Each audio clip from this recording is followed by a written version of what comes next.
so much for coming back out this afternoon. We had such wonderful programming this morning, and how great was Stuart Butterfield and Ina Fried. I am so excited to introduce you to our next guest. This is somebody who has the best insight into what companies around the world are planning and doing and how they're looking ahead to what's next. Please help me in welcoming Julie Sweet, the Chair and CEO of Accenture.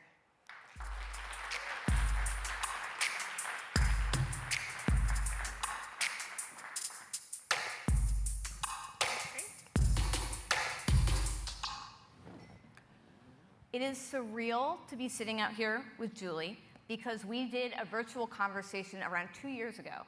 And I was saying to Julie, it was one of the most viral conversations we had because at the time we were talking about how do you get 500,000 people, which is how many people worked at Accenture in 2020, fully remote for the pandemic.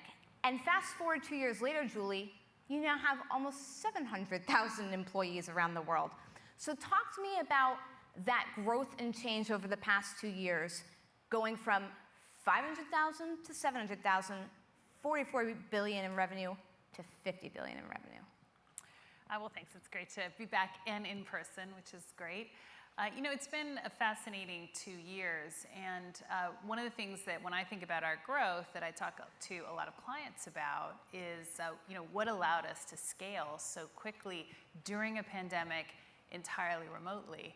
And I go back to a change that we actually made March 1st, 2020. So just 11 days before the pandemic was declared, we put in what we call the next generation growth model. And what it was about how to scale. So we made the biggest change in our history. We designed it, implemented it in 6 months, not knowing the pandemic would hit. And while the details of what we did are not important, I think what is important is that operational agility starts with how you operate, how you organize, and being able to anticipate not just where you are, but where you're going. And so we actually put in that growth model. And when we announced it, we literally said it is because we need to, one of the big reasons was we need to be able to scale.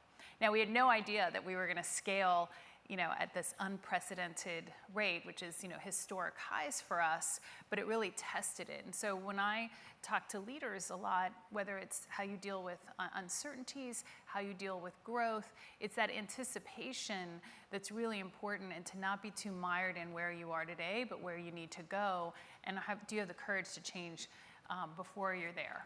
So you said it's record pace for growth. When does Accenture become a company that has 1 billion people? Is that somewhere on the near term and the near horizon? 1 billion's a lot of people.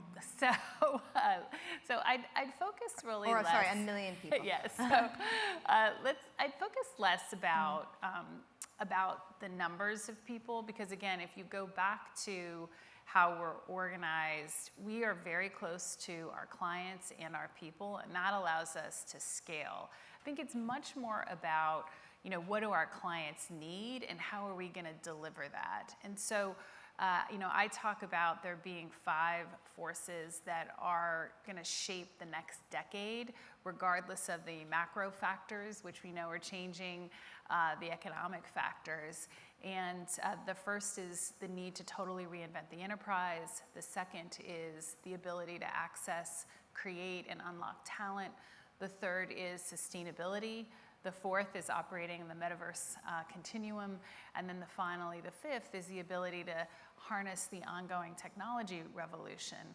And it's those 5 forces that we wake up every day saying, what do our clients need now? And then how do they anticipate the future? And I think there's a lot of lessons for all of us in that ability to, you know, stay focused on capturing growth and serving your clients today, but always looking to the future. And what does that mean for steps you need to take today? Fascinating that the metaverse is one of your 5 priorities. So many people think the metaverse is just a corporate buzzword. For you, it's more than that, clearly. What is your metaverse strategy? How are you guiding your customers and your clients around it? Well, to give you a little sense of context, back in 2013, we do an annual Tech Vision. We've done it for 30 years. And back in 2013, our Tech Vision, the title was Every Business is a Digital Business. And I will tell you, we spent the next year fighting with most of our clients because they did not agree. And of course, today, every business is a digital business.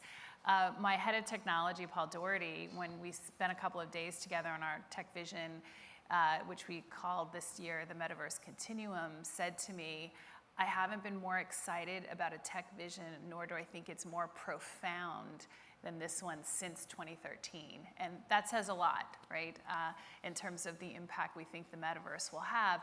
And it's still extraordinarily early. The technology is not yet robust. There's a ton that's going to change.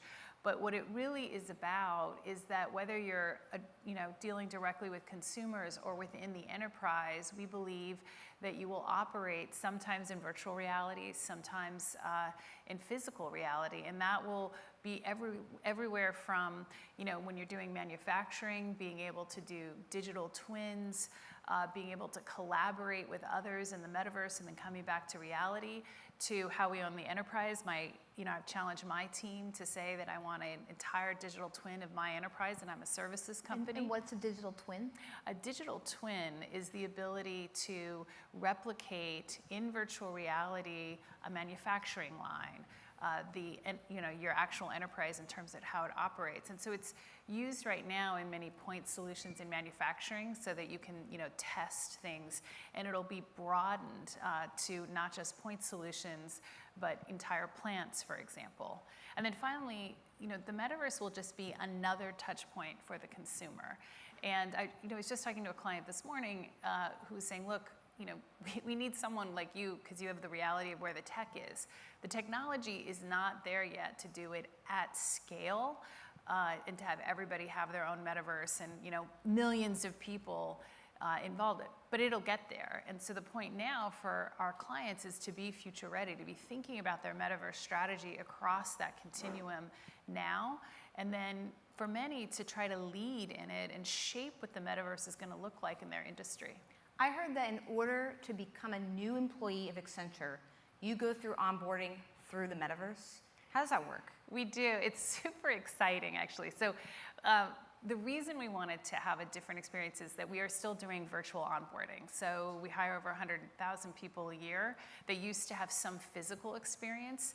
And what we know is in the metaverse, you, first of all, for short periods of time, have better learning, but it's also a very unique experience. And so we said, how can we create the bonds of being in person and having a unique experience digitally? And so we have a 2-day onboarding program, and about an hour of it is in the metaverse.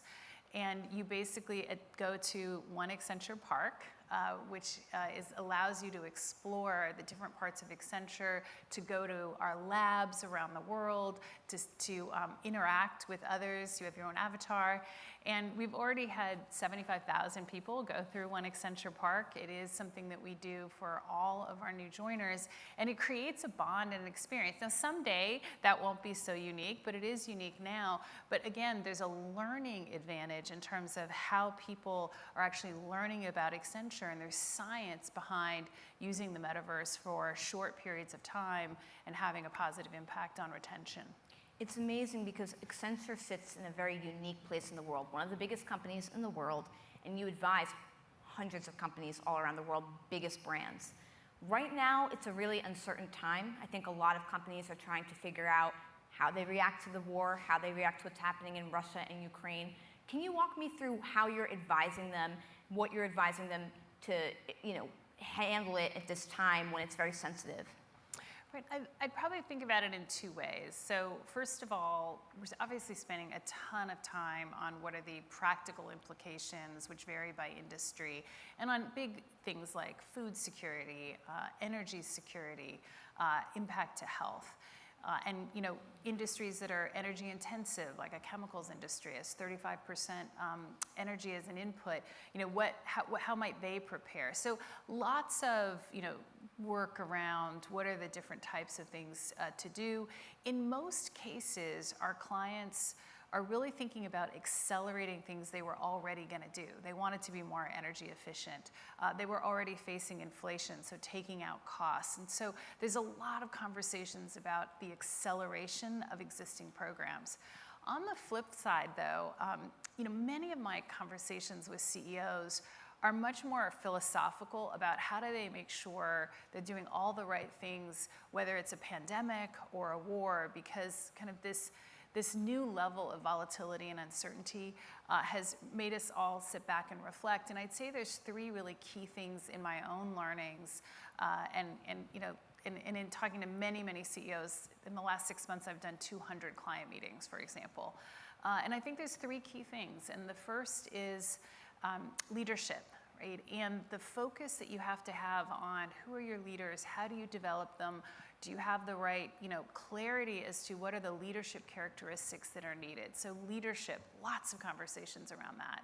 The second is operational agility, and that comes from having the right cost structure, having invested in technology, having the culture to move more quickly.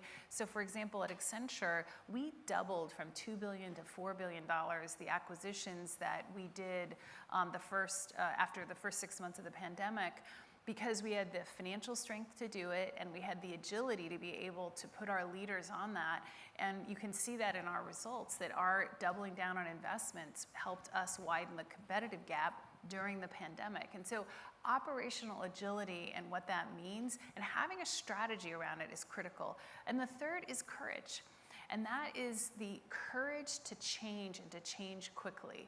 And 2 years after the pandemic was declared, we're seeing the organizations that had the courage to change early, right, are very differently positioned, and they've built a new muscle that is allowing them to deal with the latest crisis in a better position than, say, they were going into the pandemic.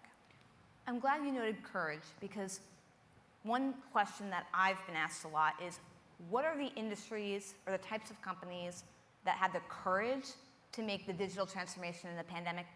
What are the types of companies that have not and have lagged? From your perspective, working with 200 client meetings in every 6 months, what are the industries that are ahead and behind? I would probably flip the question a little bit, because while you can objectively say, sort of retail has been ahead of oil and gas in aspects of digitization, what we see is actually a different picture, though, is by industry. We see there's about, say, 10% of companies who are leading in their digital transformation, even if their starting points relative to other industries are different.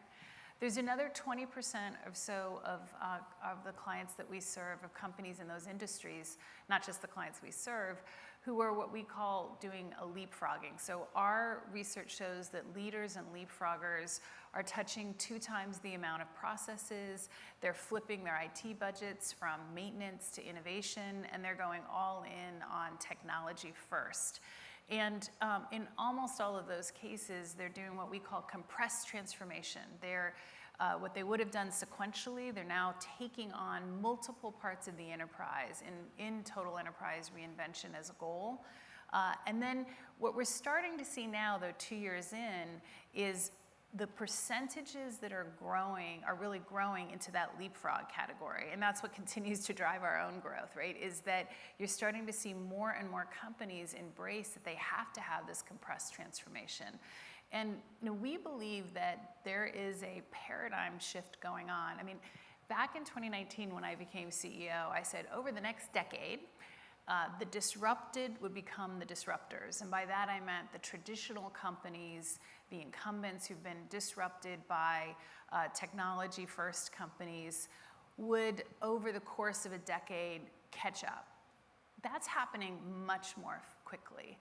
And we believe that what you're starting to see with these companies who early on embrace compressed transformation is that they will be the innovators, and they'll do so with incredible resources behind them, brands, and very importantly, a deep commitment to their communities, because so many of the world's largest companies have decades of commitment to communities. And I think it's going to be quite powerful over the next decade. And I very optimistic, despite the environment we're living in, that this acceleration of the reinvention of the enterprise, the embracing of things like sustainability, those 5 forces, create an opportunity for us to have incredible progress.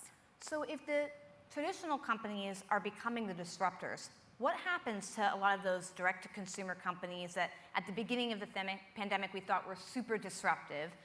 Do they go to the wayside? Do they get acquired? What's the trend there? Probably all of the above, right? Okay. So, and of course this isn't going to happen overnight, but you see it. Look at, someone like Disney, right? We talked about this earlier. Incredible move into streaming, right? You are seeing so much change industry by industry, and it is very much tied to those 3 things we go back to: great leaders, right? A focus on that, operational agility, and the courage to change. When we talk about some of the other core values, you mentioned sustainability. I like that you mentioned commitment to communities. We are finding that there's more pressure on companies to take a stand on issues, to respond to constituents that aren't just their customers, but rather their employees, for example. And so I guess the question is, how do you measure success in these other types of investments that aren't necessarily business outcomes? Is there a way to do it? So let me just start with Accenture. A big change that we made starting last year when we announced our earnings is that we announce our financial results, and we talk about that we measure our success by what we call 360-degree value and what we've created from all of our stakeholders. So in our case, that covers diversity, sustainability, the upskilling of talent, and our commitments to communities. And so you will see that every quarter I talk about both. Now, behind that, then in December, we launched the 360-degree value experience, where we're reporting on it in plain English. And then we took about 15 months, and we now report against every major ESG framework. And I'm very hopeful that someday they're all going to become one. But in the meantime, we are completely transparent. Now, if any of you actually looked at these frameworks, they're not easy to read or understand, but we are very transparent, and that's why we have the broader reporting experience. And so what does all this mean? If you start as a company there's lots of sustainable development goals out there, but what are relevant to your company? Where can you make an impact? You have a clear strategy. You're able to measure it first internally. You can therefore communicate that. My top 500 leaders have as their scorecard these same metrics, like we're going to get to renewable energy 100% by 2024. We'll be gender equal by 2025. They're embedded in the measurements of success internally and externally. But you have to start by defining what's relevant to you. And just to follow up on that, though, a lot of these companies are publicly traded. When will we get to a point where Wall Street is evaluating the share price of these companies based off of how they're meeting those types of goals? Or is it always going to be business performance for the foreseeable future? Well, I guess I'd maybe take a step back and say one of our stakeholders are shareholders, and shareholder value creation is absolutely tied to financial results. And so I don't see it as an either or.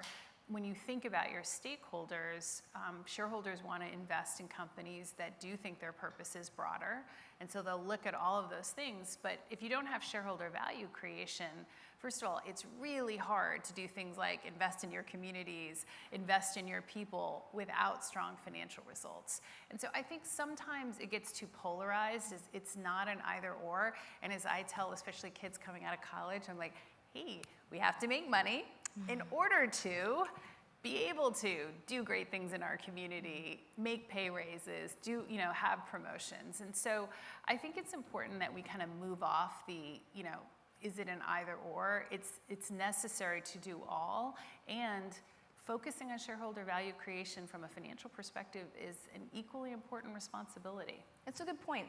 We have just a few seconds, and so at Axios, we like to land on one fun thing at the end of our newsletters, and we're going to do that here with the interview.